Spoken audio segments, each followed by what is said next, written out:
जय श्री राधे, जय श्री कृष्ण। श्रीमद् भागवत गीता। भगवान बोले, मनुष्य को शोक तब होता है जब वह संसार के प्राणी पदार्थों में दो विभाग कर लेता है कि ये मेरे हैं और ये मेरे नहीं हैं, ये मेरे निजी कुटुंबी हैं और ये मेरे निज कुटुंबी नहीं हैं, ये हमारे वर्ण के हैं और ये हमारे वर्ण के नहीं हैं, ये हमारे आश्रम के हैं और ये हमारे आश्रम के नहीं हैं, ये हमारे पक्ष के हैं और ये हमारे पक्ष के नहीं हैं। जो हमारे होते हैं उनमें ममता, कामना, प्रियता, आसक्ति हो जाती है। इन ममता, कामना आदि से ही शोक, चिंता, भय, उद्वेग, हलचल, संताप आदि द्वेष पैदा होते हैं। ऐसा कोई भी दोष, अनर्थ नहीं है जो ममता, कामना आदि से पैदा न होता हो। यह सिद्धांत है। अशोचयानन्वशोच सत्वं प्राज्ञावादांसच भाससे गतासु न गतासु सचः नानुशोचन्ति पंडिताः। गीता में सबसे पहले धृतराष्ट्र ने कहा कि मेरे और पांडु के पुत्रों ने युद्ध भूमि में क्या किया। यद्यपि पांडव धृतराष्ट्र को अपने पिता से भी अधिक आदर दृष्टि से देखते थे, तथापि धृतराष्ट्र के मन में अपने पुत्रों के प्रति ममता थी। अतः उनका अपने पुत्रों में और पांडवों में भेद भाव पूर्वक पक्षपात था कि ये मेरे हैं और ये मेरे नहीं हैं। जो ममता धृतराष्ट्र में थी वही ममता अर्जुन में भी पैदा हुई, परंतु अर्जुन की वह ममता धृतराष्ट्र की ममता के समान नहीं थी। अर्जुन में धृतराष्ट्र की तरह पक्षपात नहीं था, अतः वे सभी को स्वजन कहते हैं और दुर्योधन आदि को भी स्वजन कहते हैं।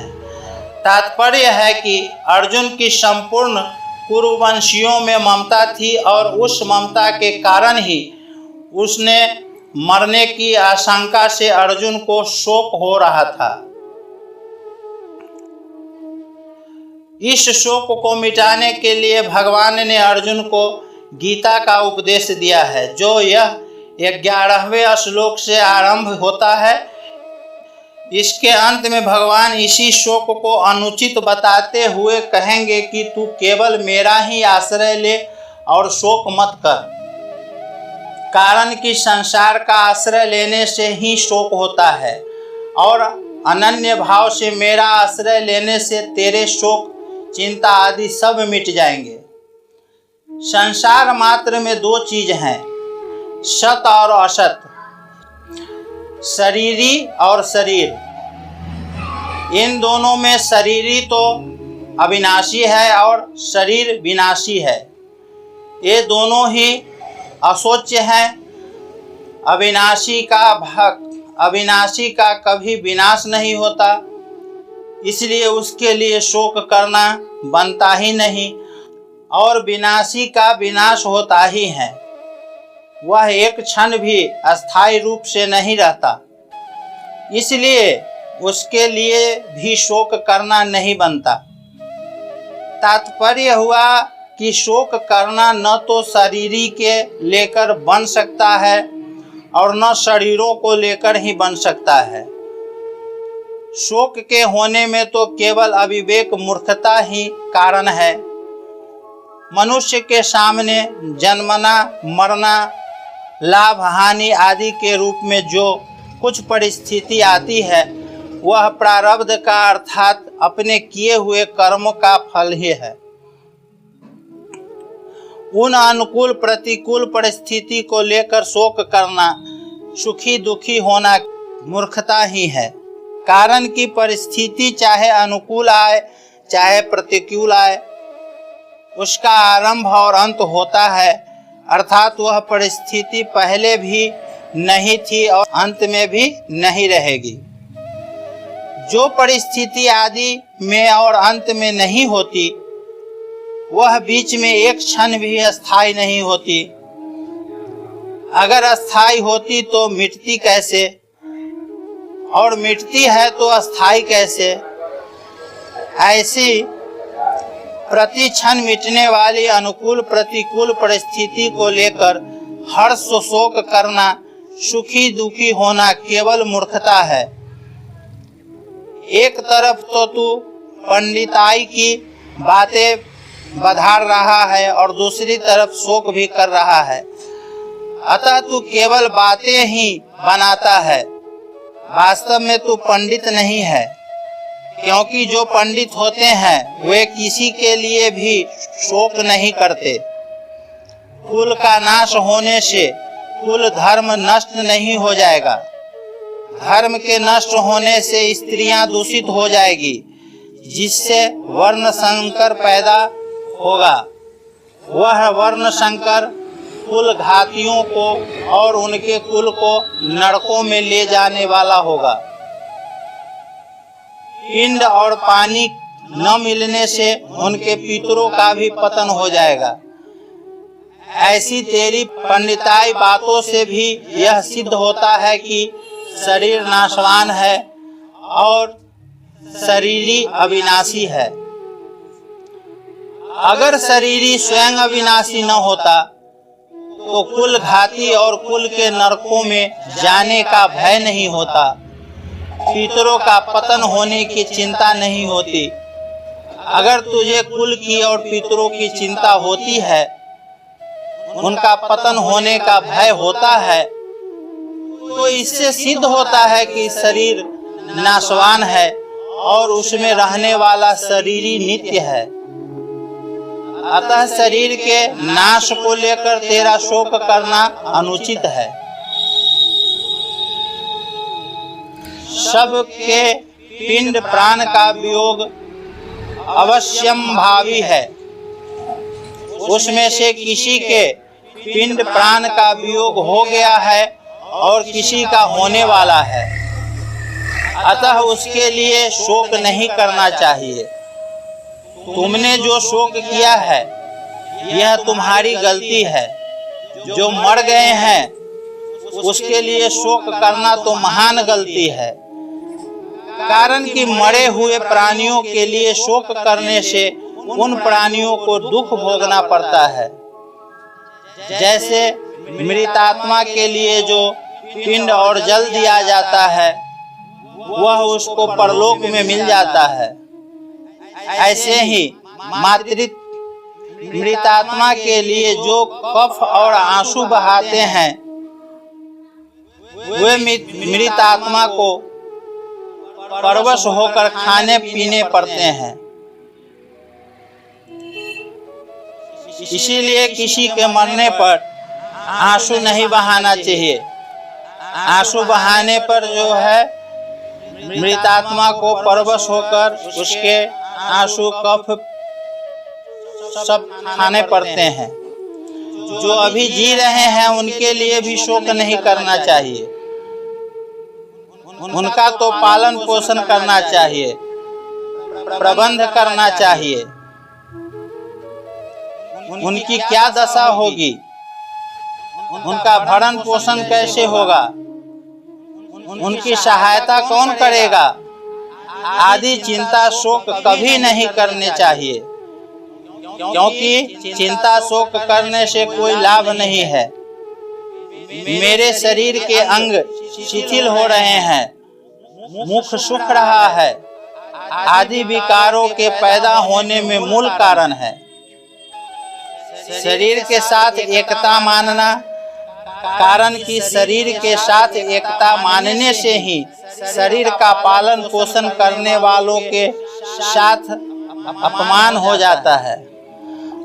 उस अपनेपन के कारण ही कुटुंबियों के मरने की आशंका से अर्जुन के मन में चिंता शोक हो रहे हैं, तथा चिंता शोक से ही अर्जुन के शरीर में उपर्युक्त विकार प्रकट हो रहे हैं। इसमें भगवान ने गतासुन और अगतासुन के शोक को ही हेतु बताया है।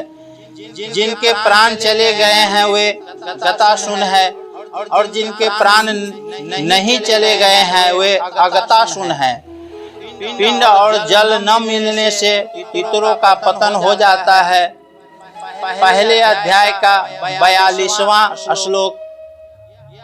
यह अर्जुन की गतासुन की चिंता है, और जिसके लिए हम राज्य, भोग और सुख चाहते हैं, वही प्राणों की और धन की आशा छोड़कर युद्ध में खड़े हैं। पहले अध्याय के 33वां श्लोक। यह अर्जुन की अगतासुन की चिंता है। ये दोनों चिंताएं शरीर को लेकर ही हो रही है, अतः ये दोनों चिंताएं धातु रूप से एक ही है।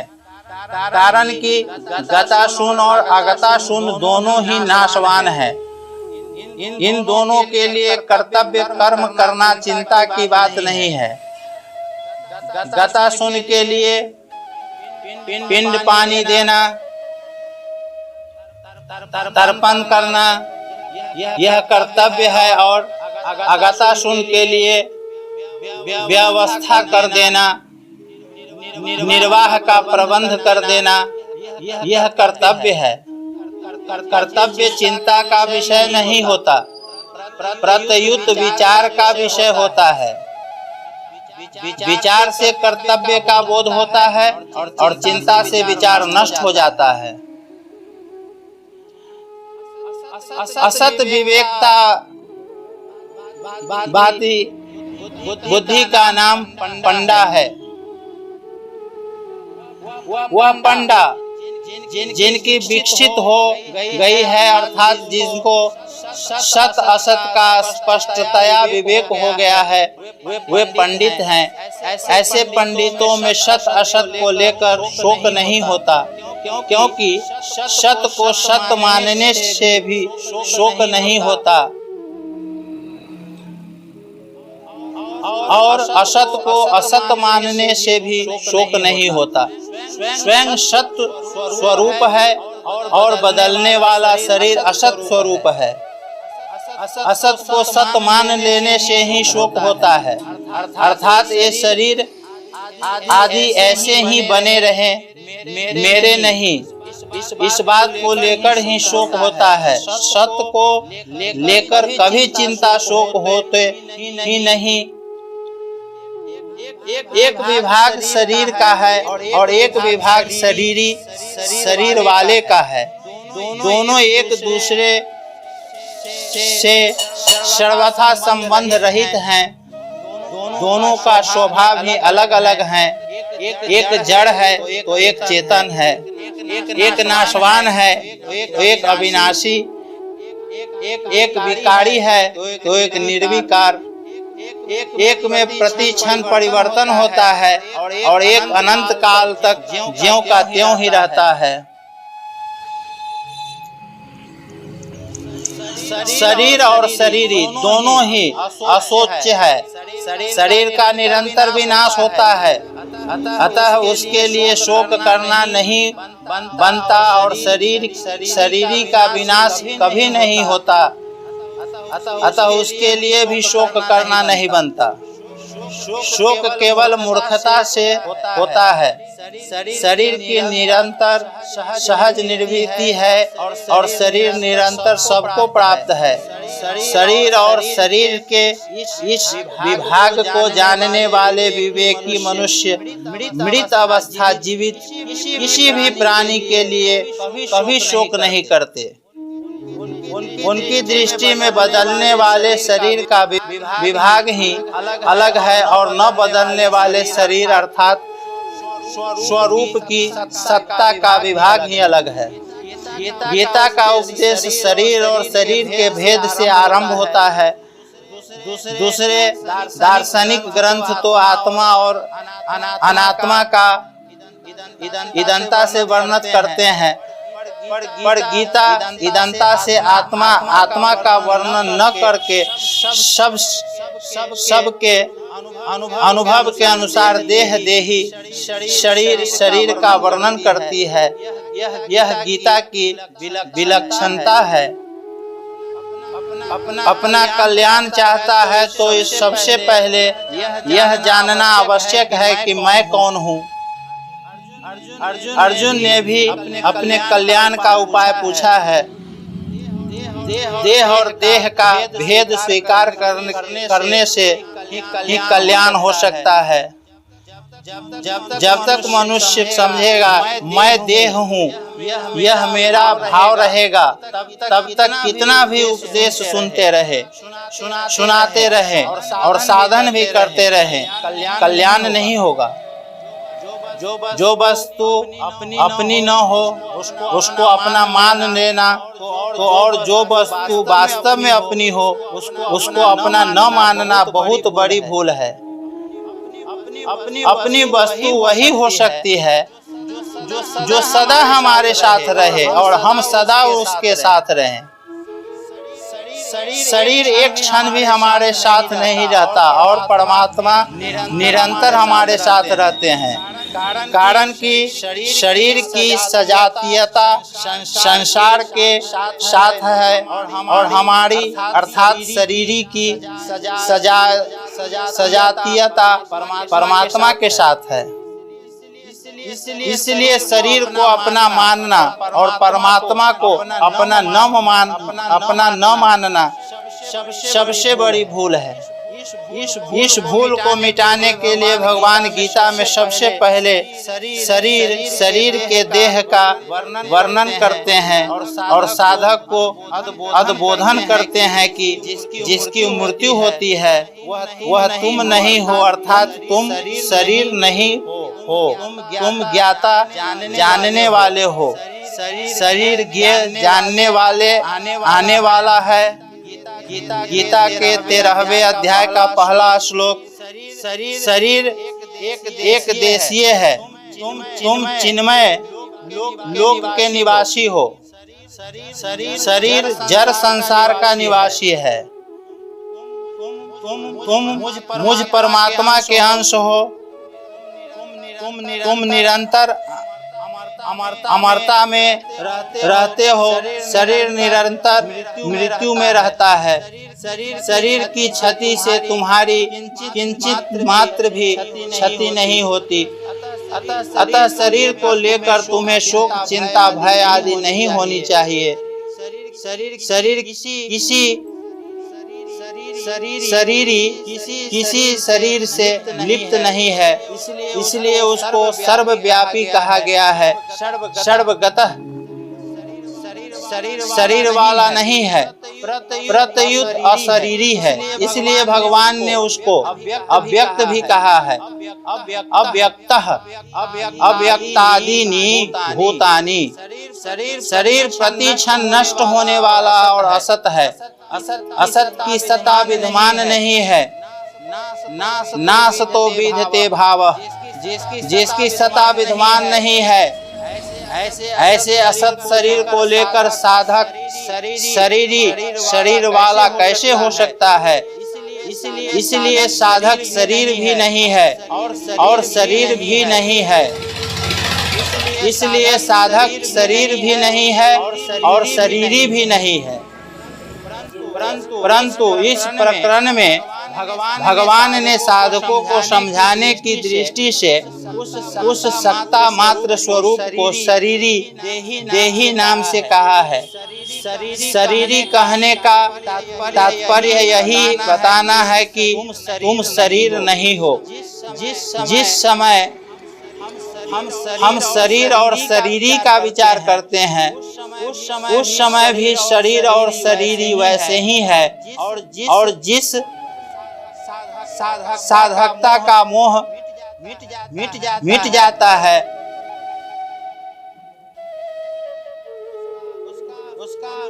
उसका मनुष्य जन्म सफल हो जाता है। मनुष्य शरीर विवेक प्रधान है, अतः मैं शरीर नहीं हूँ। यह विवेक मनुष्य शरीर में ही हो सकता है। शरीर को मैं मेरा मानना मनुष्य बुद्धि नहीं है, प्रत्युत पशु बुद्धि है। इसलिए श्री सुखदेव जी महाराज तथा परीक्षित से कहते हैं, त्वं तु राजन मरीष्येति पशु बुद्धि दमीमां जहि न जातः प्रागभूतोऽध देहवत्त्वं न गच्छासि।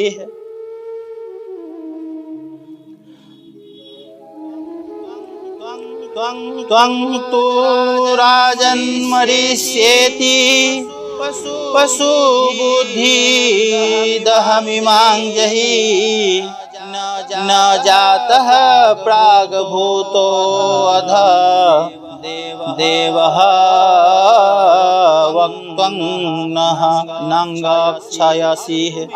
अब तुम यह पशु बुद्धि छोड़ दो कि मैं मर जाऊंगा। जैसे शरीर पहले नहीं था, पीछे पैदा हुआ और फिर मर जाएगा, ऐसे तुम पहले नहीं थे, पीछे पैदा हुए और फिर मर जाओगे।